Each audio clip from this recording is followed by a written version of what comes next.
Hey everyone, I hope you're all doing well. It's been a few weeks since I posted anything. I want to say congratulations to my little nephew up in Connecticut. He has a YouTube channel called Dan TV. He does a lot of Fortnite videos and all that other stuff. He recently broke over 1,000 subscribers. I'll put a link to his channel in the description. Show him some love and give him a subscribe also. He's killing it. He's really young. He's doing a great job. I'm very proud of him. Uncle Phil says, "What's up?" So there's your shout out, Dan TV. Check it out. If you like video games and gaming videos, he does a great job on it for a little kid. So I'm very proud of him. He's killing it. Dan TV, you're killing it. Doing a good job. Now, we're going to continue our history lesson of American music and appreciation for the blues. We're going to be now heading up a little north from the deltas of Mississippi into Memphis, Tennessee, and we're going to talk about the Memphis style of blues. We briefly spoke about the East Coast blues, which is the Piedmont blues, and how that inspired Syd Barrett to name the band Pink Floyd after Pink Anderson and Floyd Collins, who were from North Carolina. We have a video talking about them. Now we're moving up north into from Mississippi to Tennessee, and we're going to stop in Memphis, the city of music. In my opinion, it's a city of music. I would love to check that out one day, and we'll take you along with us in that video. Sorry. I'm just trying to find my place in my notes. During that time, like we were talking about the other video, everybody was coming from the north and new bigger cities to find new talent to record and cover. And one of those stops on that trail is Memphis, Tennessee. And also, at that time, a lot of people were leaving the South and going into bigger cities for more opportunity. A lot of those musicians were leaving the delta of Mississippi and coming into Memphis. Let's see. Memphis has the record for, like we were saying, the Delta Blues had the record for the first ever recorded song. But Memphis has the first ever written down blues song. Was written by a gentleman named W.C. Handy, William Christopher Handy. He was born November 16th, 1873, and died March 28th, 1958. He was like a orchestra conductor, and he claims himself to be the father of blues, but others disagree on that. And the song was, where's my notes? Let's see. Memphis Blues. So, and Handy, like he was an African American, helped bring a lot of the Delta sound to the masses by reconstructing some of that song with his orchestra. He played trumpet, and titled The Memphis Blues was the first one that he wrote in 1909. During the early 1900s to the 1930s is considered the time the blues genre formed in Memphis, with such great acts of the area as Frank Stokes, Sleepy John Yates, Fury Lewis, Memphis Minnie. While forming the musical identity, it was performing along such popular shows and acts in styles of vaudeville, medicine shows along famous Beale Street.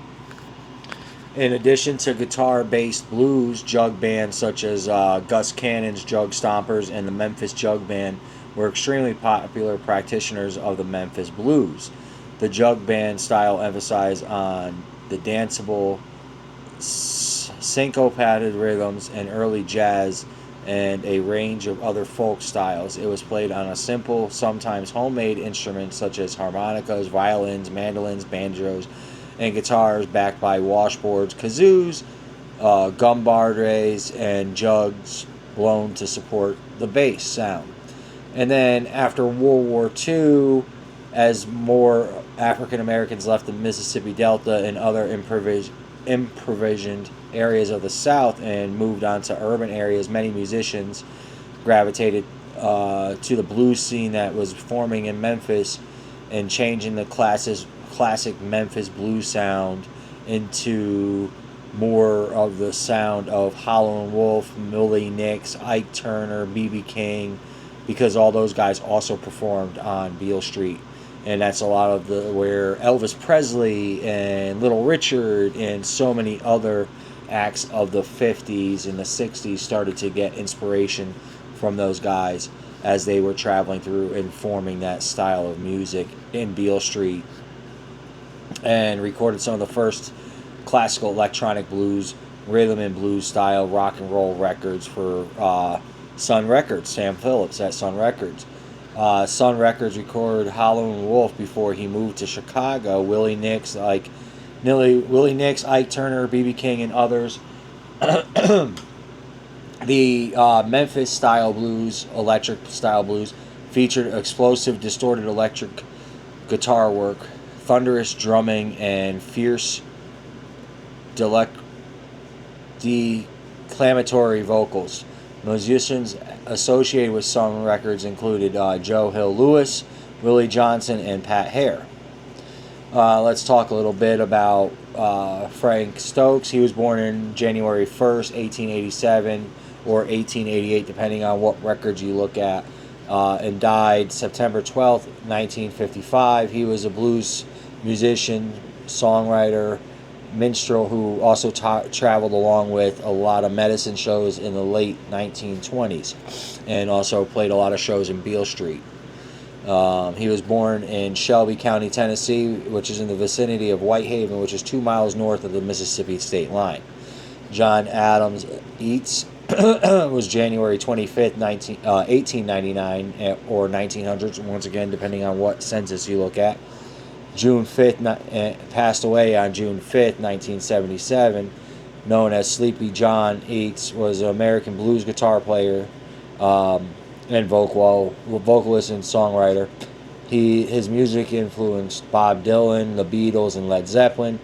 Walter E. Fury Lewis, March 6th, 1893, and passed away September 14th, 1981, was American country blues guitarist, songwriter from Memphis. He was one of the earliest musicians active in the 1920s to brought out of retirement and given a new opportunity for recording during the folk blues revival we'll talk about later on during the 1960s. We talked a little bit about that in the Delta Blues video. Lizzie Douglas was born June 3rd, 1897, and passed away August 6, 1973, better known as Memphis Minnie, was a blues guitarist, vocalist, songwriter whose recording career lasted over 3 decades. She recorded around 200 songs, some of the best known being When the Levee Breaks, Me and My Chauffeur Blues, Bumblebee, and Nothing in Rambling. So it's amazing how the Delta Blues helped spark so much different genres back then. Also, even then, we didn't have the technology we have now, where we are so more connected nowadays, but this still shows us how connected people were even back then. Thankfully to traveling shows and other concerts like we have nowadays. They probably were nothing like they are now, but medicine shows and traveling acts and circuses and freak shows and carnivals, they all had some kind of musical act on it. But it's also kind of cool how these cities so far apart also still were trying to, I guess, develop a sound that another area was, and they would take a little bit from that and a little bit from this, and I really dig that. I hope you all are enjoying this segment that we're doing on American history music. I really find it interesting and a lot of fun doing the research and putting this together, and I hope you all enjoy it. I also like to try to keep this short and sweet. Remember, we do have our shirts available.